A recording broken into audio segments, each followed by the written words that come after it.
오늘은 올해 마지막 주일 설교인데요.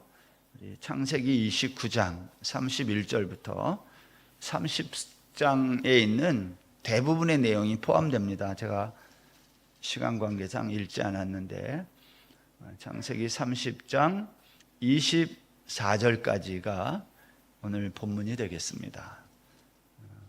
29장 31절부터 30장 24절까지를 본문으로 해서 오늘은 믿음에 대해서 말씀을 드리려고 합니다. 하나님의 믿음이라는 제목입니다. 우리가 지난 주일날 운물에 물을 길러 갔다가 자신의 남편 될 사람을 만난 여인들의 이야기를 살펴봤습니다. 그런데 운물에 물을 길러 갔다가 남편 될 사람들을 만난 이 여인들, 근데 자기들이 만나게 된 이 남자들이 전부 공통점이 있었는데 하나님의 언약에 편입된 사람들이었다 그랬어요. 이게 이제 공통점입니다. 근데 오늘 한 가지 더 주목하게 되는 내용이 있는데, 이 여인들이 운물가에 물을 길러 갔던 이 여인들이 언약에 편입된 남편들을 만나 결혼을 했는데, 이 여인들은 공교롭게도 공통점이 또 하나 있는데 아이를 잘 낳지 못하는 불임 여성이었다는 거예요.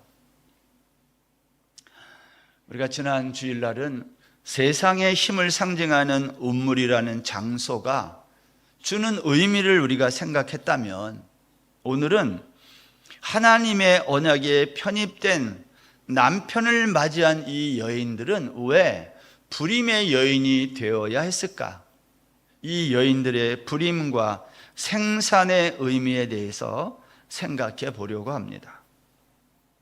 여러분, 우리가 읽은 오늘 본문 창세기 29장 30장에 보면 야곱의 두 아내 레아와 라헬이 아들 낳는 경쟁 이야기가 기록됐어요.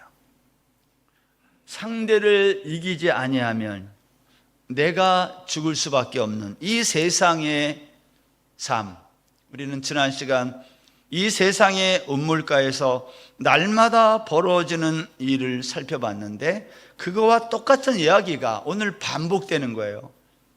그것은 이 두 여인의 아기 낳기 경쟁입니다.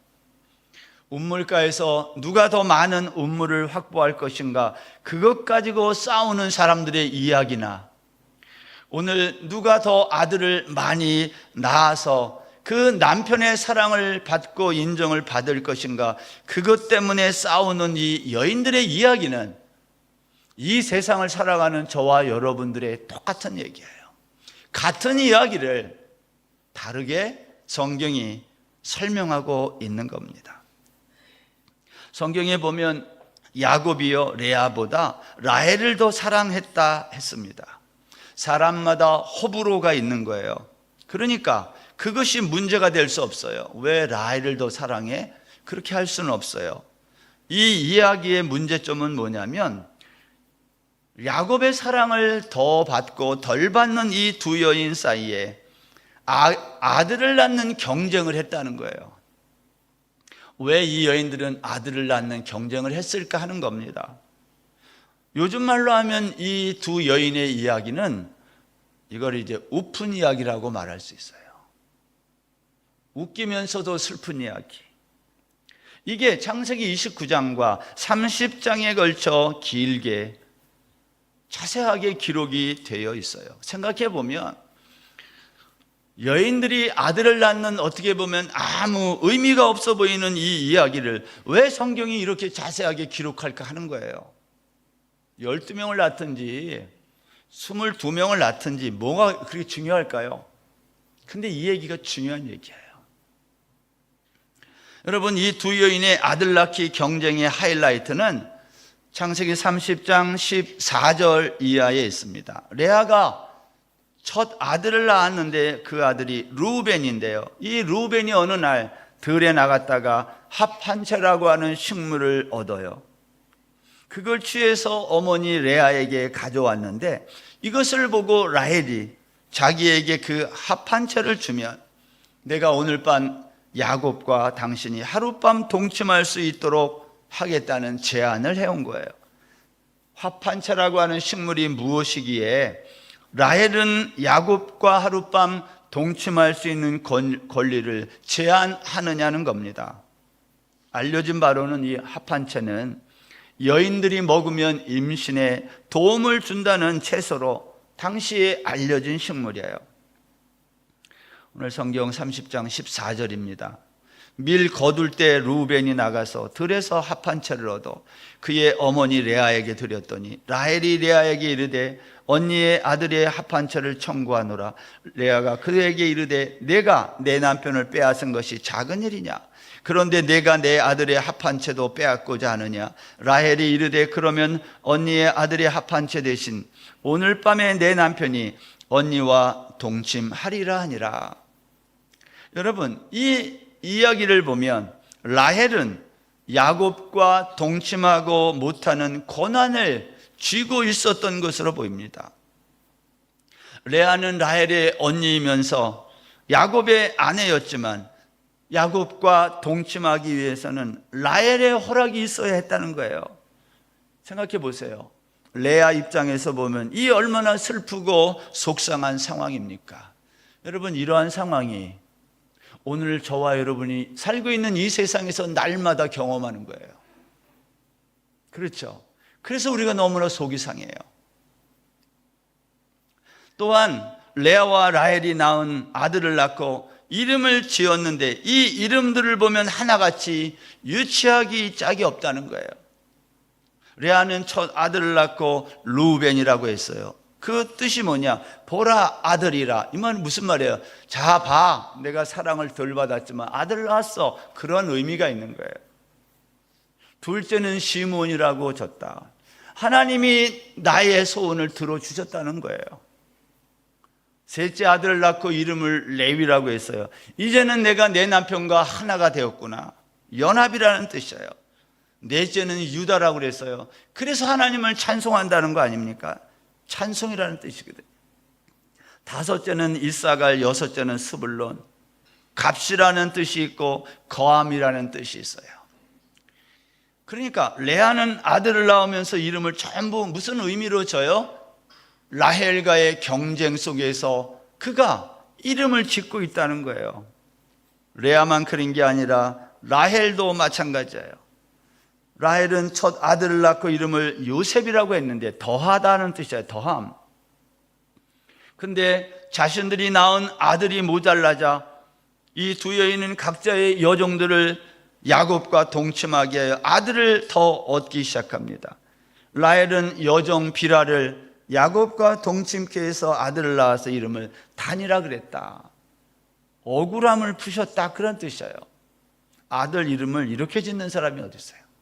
억울함을 풀었다. 또 낳았는데 이름을 납달리라 그랬다. 경쟁에서 내가 이겼다는 거예요. 경쟁하여 이겼다. 레아도 자기도 6명을 아들을 낳았지만 또 경쟁을 해서 여종 실바를 야곱과 동침케 해서 아들을 낳아서 갓과 아셀이라고 또 이름을 졌다는 거예요. 복되다, 기쁨, 이런 뜻을 가지고 있어요. 여러분 보세요. 레아는 자기가 6명의 아들을 낳았고 그의 여종 실바가 2명을 낳았어요. 8명의 아들을 낳은 어머니가 된 거예요. 그에 비해 라헬은 여종 비라가 2명을 낳았고 나중에 라헬이 요셉과 베냐민을 낳아서 야곱이 낳은 아들이 총 12명이 됩니다.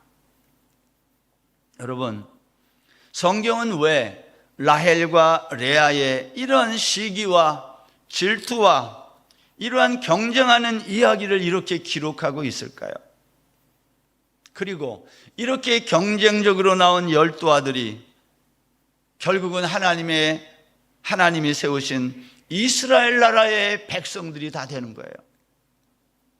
다시 말하면 거룩해야 될 하나님의 나라 백성들이 여인들의 시기와 질투의 결과물로 태어났다는 거예요. 사실 야곱이 12아들을 낳아 후손이 이렇게 번성하는 이야기는 하나님이 이미 아브라함과 맺은 언약의 내용이에요.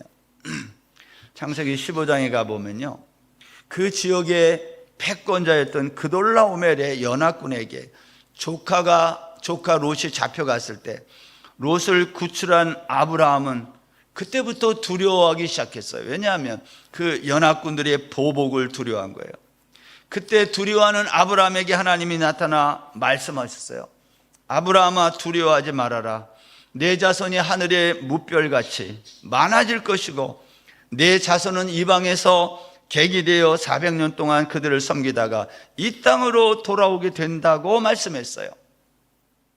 놀라운 것은 아브라함이 하나님의 이 약속의 말씀을 받은 후 한 200년 정도가 지난 지금 야곱의 여인들에 의해서 하나님의 그 아브라함과 맺었던 약속이 이루어지고 있는 거예요. 그런데 그 하나님의 약속이 이루어지는 과정이 어떠한 거예요? 여인들의 시기와 경쟁으로 이루어졌다는 거예요. 레아와 라헬이 아들을 낳기 위해 서로 경쟁하면서 이렇게 피곤하게 살지 않아도 되는 일이었다는 거예요. 왜? 하나님이 약속했으니까. 이들이 서로 경쟁하며 시기하며 아들을 낳지 않아도 하나님이 아브라함과 맺은 언약으로 말미암아 하나님은 이들의 자손을 번성시킬 거예요. 그런데 이 여인들의 시기 경쟁으로 피곤한 아들들이 이 세상에 태어나게 된 거예요. 여러분, 창세기 28장에 가보면 밧단 아람으로 떠나는 야곱에게 아버지 이삭이 뭐라고 복을 줬냐면 생육하고 번성하라는 거예요. 야곱에게. 여러분, 3절 4절 우리가 읽지는 않았지만 30장 3절 4절에 28장 3절 4절에 보면 이런 말씀이 있어요. 전능하신 하나님이 내게 복을 주시어 내가 생육하고 번성하게 하여 내가 여러 족속을 이루게 하시고 아브라함에게 허락하신 복을 내게 주시되 너와 함께 내 자손에게도 주사 하나님이 아브라함에게 주신 땅 곧 내가 거류하는 땅을 내가 차지하게 하시기를 원하노라. 여러분, 이삭이 야곱에게 말한 이 축복은요, 지금 야곱의 인생 가운데 진행 중이라는 사실을 잊어서는 안 돼요. 하나님의 약속은, 하나님이 약속한 이 복은요, 복 자신의 길을 간다고 말씀을 드렸어요. 사람들이 이것을 위해 무슨 노력을 하지 않아도 하나님의 약속은 이루어지는 거예요. 왜냐하면 이것은 하나님 혼자의 약속이니까. 여러분, 예수님이 이 땅에 오시기 전에 구약 시대에는요, 복을 뭐라고 설명했냐면 이 땅에 있는 사람들이 이해할 수 있는 복으로 복이 설명됐어요. 그래서 구약의 복은 눈에 보이는 물질들, 재물, 자손, 아니면 땅, 이러한 것으로 표현이 됐어요. 예를 들면 아브라함이 애굽에서 올라올 때에 바로가 준 많은 재물을 가지고 올라와요. 이게 복이라는 뜻이에요. 눈에 보이고 손에 잡히는 것. 이삭이 그랄 땅에서 농사를 져가지고 100배의 수확을 얻어서 거부가 됐다고 했어요. 야곱이 밧단 아람에서 외삼촌 라반으로부터 많은 재산을 모으게 됐어요. 이게 전부 복이에요. 구약은 하늘의 복을 보이는 이 땅의 복으로 설명하고 있는 거예요. 그러나 예수님이 오신 이후 신약시대의 복은 그러한 눈에 보이는 물질이나 손에 잡혀지는 그러한 복이 아니라 보이지 않는 복으로 설명이 되고 있어요. 그 대표적인 복이 어디에 있어요? 예수님이 산상설교에서 말씀하신 팔복이 그거예요. 심령이 가난한 자가 복이 있다. 애통하는 자가 복이 있다. 온유한 자가 복이 있고 의에 줄이고 목마른 자가 복이 있고 긍휼히 여기는 자가 복이 있고 마음이 청결한 자가 복이 있고 화평케 하는 자가 복이 있으며 의를 위하여 박해를 받는 자가 복이 있다는 거예요. 팔복의 복은 눈에 보이거나 손에 만져지는 복이 아니에요. 왜냐하면 하나님이 우리에게 말씀하고 싶은 복은 하늘의 복이기 때문에 그래요. 야곱이요, 밧단 아람에서 20년 생활을 마치고 도망치듯 나오다가 야복강 나루터에서 자기의 가족들과 모든 소유를 건너보내요, 먼저. 그리고 자신은 홀로 남았을 때 어떤 사람이 찾아와 씨름을 걸어와서 밤새 씨름한 사건이 기록됐어요. 여러분, 야곱이 이 야복강 나루에서 강을 다 먼저 건너보낸 가족과 모든 소유는 한마디로 그동안 야곱이 끌어모은 복이라는 말이에요. 근데 그 복을 다 보내고 야곱은 두려움 가운데 홀로 남았을 때 어떤 사람이 찾아와 그 사람과 밤새 씨름을 하는데 그 사람이 생각했어요. 이 사람을 내가 이길 수 없다. 야곱이 어떤 사람이라는 거예요? 그는 평생 이기기를 위해 쓰는 사람이에요. 그래서 그 사람이 야곱의 허벅지 관절을 쳐서 골절시키게 하고 야곱은 그때부터 걷지 못하고 절뚝발이가 되는 거예요. 날이 밝아오게 되자 그 사람이 야곱에게 말합니다. 이제 그만 나로 가게 하라. 그때 야곱은 그 사람을 붙들면서 못 가게 해요. 이렇게 말합니다.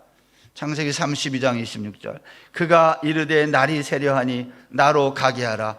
야곱이 이르되 당신이 내게 축복하지 아니하면 가게 하지 아니하겠나이다. 무슨 말이에요? 당신이 나에게 축복하지 않으면 가지 못한다는 말. 이 말에 바탕에는 뭐가 깔려 있어요? 지금까지 나는 내가 받은 복이 전부인 줄로 알았는데 나는 그 복이 진정한 의미의 복이 아니라는 것을 알았다는 거예요. 야곱은 지금 그 자기의 허벅지 관절을 골절시킨 그 사람에게 말하는 거예요. 나를 축복하지 아니하면 당신은 못 간다. 이 말의 의미가 뭐겠어요? 또 나를 축복하라는 거예요. 그러면 야곱이 지금까지 받은 모든 축복은 뭐가 되는 거예요? 야곱은 그걸 깨달은 거예요. 그건 다 가짜구나. 바단 아람에서 20년을 살면서 야곱이 깨달은 게 뭐냐? 내가 그동안 생각했던 복은 진짜 복이 아니고 가짜였구나. 그래서 그 사람에게 진짜 복을 자기에게 달라는 거예요. 야곱은 그것을 깨달았어요. 그리고 또 하나를 깨달아요. 밤새도록 자신과 씨름한 그 사람이 하나님이라는 것을 깨달았어요. 그래서 그 장소를 브니엘이라고 했어요. 하나님의 얼굴, 자기가 하나님을 봤다는 거예요. 브니엘. 사랑하는 성도 여러분, 야곱은 그동안 성공한 사람으로 살았어요. 브엘세바를 떠나서 바단 아람을 거쳐오면서 그는 이 세상에서 받아야 될 모든 복을 다 받은 사람이에요. 장자의 복을 받았고 그는 엄청난 재산도 모았던 것입니다. 그러나 야곱은 깨달았어요. 그게 복이 아니라는 것을. 그래서 그 사람에게 나에게 다시 복을 주지 아니하면 보낼 수 없다고 말한 거예요. 여러분, 오늘 본문 31절에 가보면 여호와께서 레아가 사랑받지 못함을 보시고 그의 태를 여셨으나 라헬은 자녀가 없었더라, 그런 말이 있어요. 레아가 아들을 6이나 낳은 것과 라헬이 그때까지 아들을 낳지 못한 그 이유가 어디에 있어요? 원인이 누구에게 있습니까? 아들을 낳고 낳지 못하는 것은 야곱에게 원인이 있는 것이 아니라 라헬과 레아에게 원인이 있는 것도 아니에요. 성경은 태의 문을 열고 닫는 분이 하나님이라고 말씀하기 때문이에요. 여러분, 야곱의 할머니 사라는요 25년 동안 불임으로 살았어요. 야곱의 어머니 리브가는 20년 동안 불임으로 살았어요. 평균 22.5년을 할머니, 어머니가 불임 여인이었어요. 여러분, 생각해 보세요. 왜 하나님은 믿음의 여인들에게 불임이라고 하는 장애물을 놓는 것일까요? 그냥 아이를 쑥쑥 잘 나게 하지 왜 이렇게 오랫동안 아이를 못 낳게 하는가 하는 거예요. 20년 이상 불임 여인으로 살면 대부분의 여인은 아들 낳기를 포기합니다. 체념해요. 그러나 인간 편에서 포기하고 체념할 때 그 자리에서 시작되는 것이 하나님의 믿음인 거예요. 하나님은 포기하고 체념한 이들에게 찾아오셔서 믿음을 주시는 거예요. 왜냐하면 믿음은 보이지 않는 것을 믿는 것이기 때문입니다. 하나님은 종종 언약 백성들을 앞에 절망과 포기라는 장애물을 놓아서 그들의 모든 꿈과 계획을 내려놓게 만들어요. 하나님이 우리에게 그렇게 하시는 이유는 우리가 미워서가 아니라 우리에게 믿음이 뭔지를 가르쳐 주기 위함인 거예요. 여러분, 믿음이 뭘까요? 마태복음 17장에 가면 예수님이 변화산에서 내려왔을 때 산 아래에서 한 사람이 예수님께 나와 이렇게 말했어요. 내 아들이 간질로 고생해서 당신 제자들에게 고쳐달라고 데리고 왔는데 못 고쳐준다는 거예요. 그때 예수님이 그 말을 들으시고 이렇게 말씀했어요. 믿음이 없고 패역한 세대요, 내가 너희와 얼마나 함께 있으며 얼마나 참으리요 하면서 그 아이를 고쳐줘요. 마가복음에 보면 이것에 대해서 예수님이 설명해 제자들에게 기도 외에는 이런 종류가 나갈 수 없다 그렇게 말했어요. 제자들의 기도는 능력이 없었던 것이고 예수님의 기도는 능력이 있어서 이게 고쳐졌다는 말일까요? 여러분, 당시 예수님의 제자들은 이미 귀신을 쫓아내고 병든 자를 고치는 능력을 이미 받았을 때예요. 그런데 왜 못 고쳤을까요? 제자들의 기도가 부족한 겁니까? 제자들의 노력이 부족한 거예요? 그런 게 아니에요. 이 사건을 이해하기 위해서는 이 사건이 일어난 바로 앞의 사건을 봐야 되는데 바로 변화산 사건이에요. 그래서 변화산 사건과 산 아래에서 간질 걸린 그 아이를 고치는 사건은 연결해서 봐야 되는 거예요. 변화산에서 있었던 일이 뭐예요? 예수님이 베드로, 야고보, 요한을 데리고 올라갔을 때 그들이 보는 앞에서 얼굴이 해같이 빛나고 옷이 빛과 같이 휘어지는데, 그리고 그때 모세와 엘리야가 나타나 이 세 사람이 서로 대화하는 거예요. 누가는 이들의 대화의 주제를 예수님의 별세라고 했어요. 누가복음 9장 31절입니다.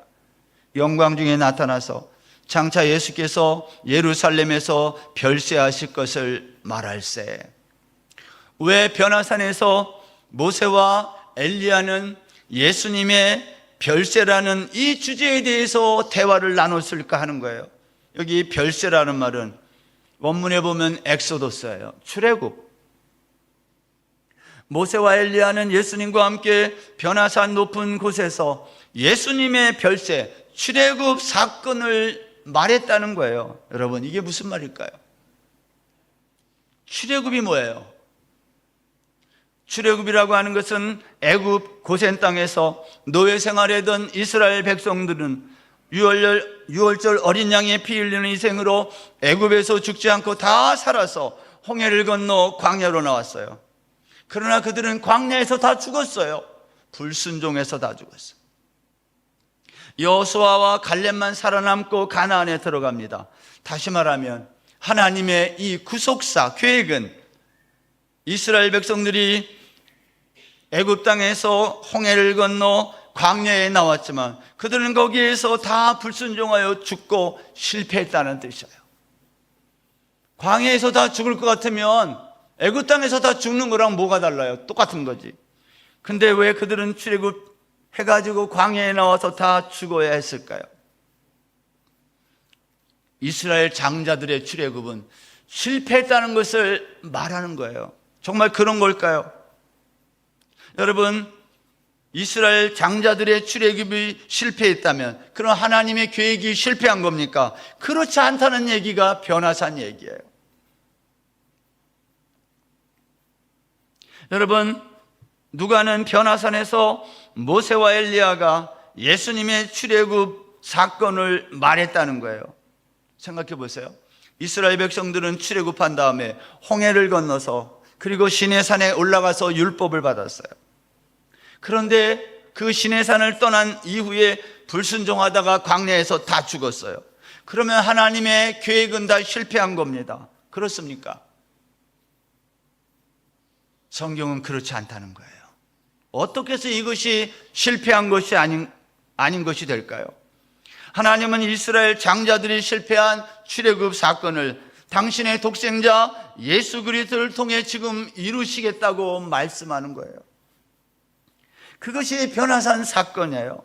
변화산 사건에서 모세와 엘리야의 대화 내용이 바로 그 얘기예요. 예수 그리스도가 너희 조상들이 실패한 출애굽 사건을 성공시킬 사람이다.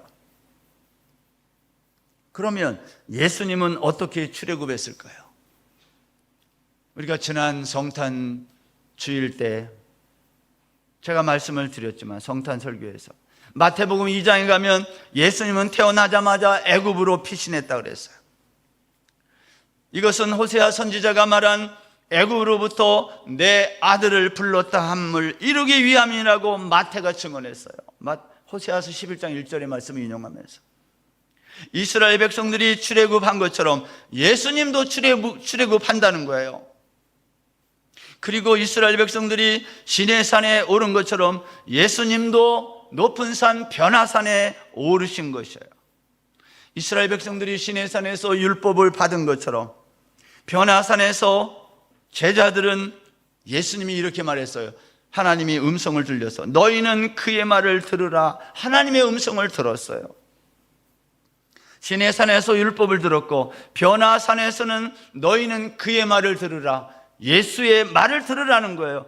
예수님의 말씀이 어떤 이야기입니까? 예수님은 율법을 압축해가지고 하나님을 사랑하고 내 이웃을 내 몸과 같이 사랑하라는 율법을 압축시킨 말씀으로 우리에게 말씀하셨어요. 똑같은 얘기를 들은 거예요. 누가복음 9장 35절입니다. 구름 속에서 소리가 나서 이르되 이는 나의 아들 곧 택함을 받은 자니 너희는 그의 말을 들으라. 그의 말이 누구의 말이에요? 예수님의 말. 예수님이 뭐라고 얘기했어요? 하나님을 사랑하고 내 이웃을 내 몸과 같이 사랑하라. 이것이 율법이라는 거예요. 그런데 똑같은 이야기가 구약과 신약에서 지금 반복되고 있는데, 그렇다면 예수님은 산에서 내려온 다음 제자들에게 왜 믿음이 없는 세대라고 책망했을까 하는 거예요. 히브리서 11장에 가면 히브리서 기자는 믿음의 조상들을 열거하면서 그들이 믿음으로 살았다고 증언했어요. 그동안 우리가 아브라함의 이야기를 살펴보고 있는데 히브리서 11장 8절에 보면 믿음으로 아브라함은 부름을 받았다 그랬어요. 그러면 여러분, 아브라함의 인생 여정은 믿음의 여정이 되어야 맞아요.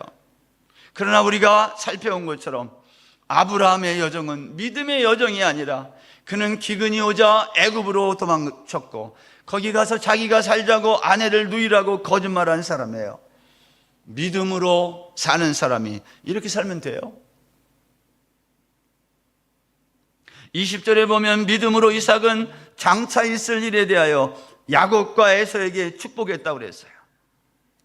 여러분, 믿음의 사람 이삭은 믿음의 사람이라면 왜 장자의 축복을 그냥 하지 왜 자기가 좋아하는 고기를 먹고 축복하겠다고 말해서 이러한 어려운 일을 만들어 가고 있느냐는 거예요.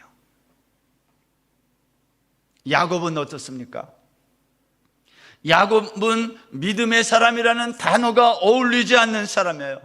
그는 날 때부터 속이고 거짓말하고 자기밖에 모르는 인간이었어요.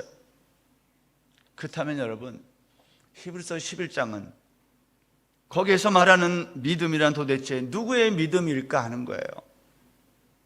히브리서가 말하는 믿음은 정확하게 말하면 우리의 믿음이 아니라 하나님의 믿음이라는 말이에요. 왜 우리의 믿음이 아니라 하나님의 믿음일까요? 여러분, 이스라엘 백성들이 애굽에서 홍해를 건너 광야로 나오고 시내산에 올라갔습니다. 예수님 보세요. 애굽에서 나와서 예수님은 홍해가 아니라 요단강에 가서 세례를 받고 광야로 나가 40일 동안 금식했다고 그랬어요.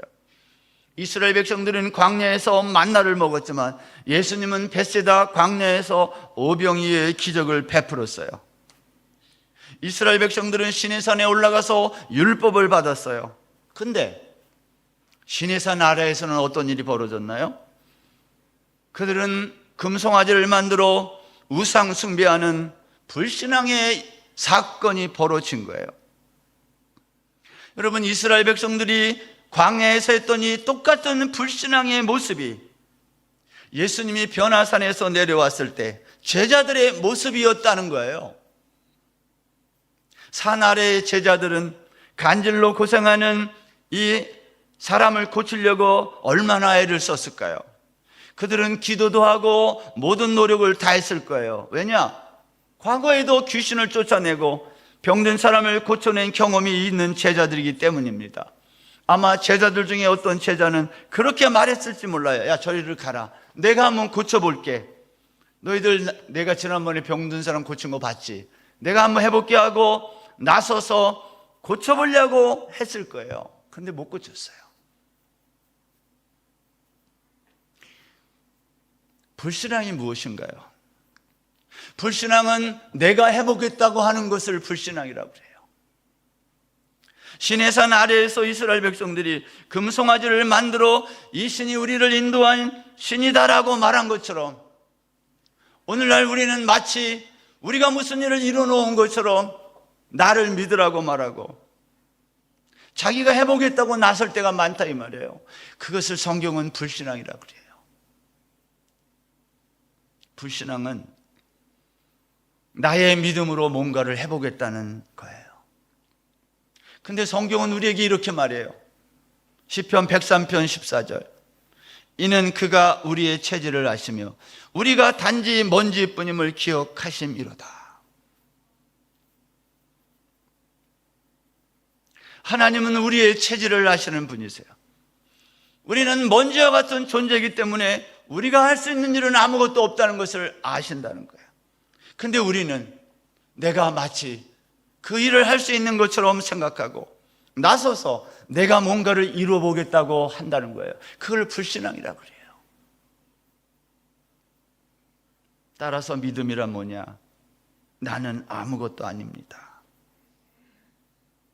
나는 아무것도 아닙니다. Nothingless. 그것을 깨닫는 게 믿음이에요. 나는 아무것도 아니지만 하나님이 전부이십니다. 이걸 고백하는 것을 신앙이라고 그래요. 하나님이 사람을 만들 때 흙으로 만드시고 생기를 불어 넣으셨더니 생명이 됐다. 여러분, 흙으로 만들어진 아담, 그 아담의 생기가 넣어지지 아니하면 생명이 되지 않아요. 생기가 없는 아담은 아무것도 아니에요. 그건 먼지라 그래요. 너희들은 나의 생기가 없으면 아무것도 아닌 존재라는 것. 그것을 깨닫는 것을 믿음이라 그래요. 나는 생기 없이도 내가 할 수 있다고, 내가 해보겠다고 나서는 것을 불신앙이라 그래요. 라헬과 레아는 시기와 다툼으로 아들을 낳았지만 그들은 그 과정에서 그들의 삶은 피곤하기 짝이 없었고 고단한 인생이었을 거예요. 여러분, 2024년을 어떻게 지내셨나요? 여러분의 인생이 얼마나 고단하고 힘드셨습니까? 왜냐하면 내가 해보려고 했으니까 너무 힘든 거예요.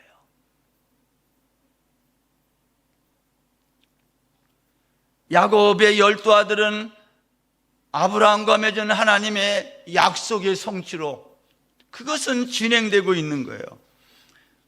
야곱의 12 아들을 낳고 그 민족이 번성하는 그 일에 있어서 라헬과 레아의 역할은 아무것도 없는 거예요. 근데 이들은 경쟁적으로 자신의 힘으로 그것을 결과적으로 이루어 보려고 한 것 아닙니까? 왜 그렇게 했을까요? 여러분, 레아는 왜 이렇게 아들을 많이 낳으려고 그랬어요? 하나 둘만 낳지. 자기의 여종들까지 동원해가지고 그렇게 아들을 낳아야 했던 이유가 뭐예요? 그것은 인정받고 싶었던 거예요. 그것은 나를 자랑하고 싶었던 거예요. 하나님은 우리의 그러한 체질을 너무 잘 아시기 때문에 우리가 자랑할 수 없도록, 때로는 우리를 불임의 여성으로, 때로는 우리를 가장 밑바닥으로 밀어내시는 거예요. 네가 누구인지를 깨달으라고. 그걸 깨달을 때에 하나님의 믿음이 시작돼요. 나에게 있는 이 믿음은 나의 믿음이 아니라 하나님이 나에게 밀어 넣어 주신 하나님의 믿음이지 내 것이 아닌 거예요. 그래서 믿음을 선물이라 그래요. 사랑하는 여러분, 하나님이 우리에게 밀어 넣어 주신 이 믿음의 선물을 올 한 해 받고 며칠 남지 않은 올 한 해, 그리고 밝아오는 새해에 이 믿음으로, 하나님의 믿음으로 마감하고 다시 시작하는 그러한 복된 연말 또 연초가 되시기를 주의 이름으로 축원합니다. 나는 아무것도 아니지만 하나님이 전부입니다. 이것을 고백할 때 그 사람을 믿음의 사람이라 그래요. 우리 모두가 이 믿음의 사람으로 남은 한 해 잘 마무리하는 저와 여러분 다 되시기를 바랍니다.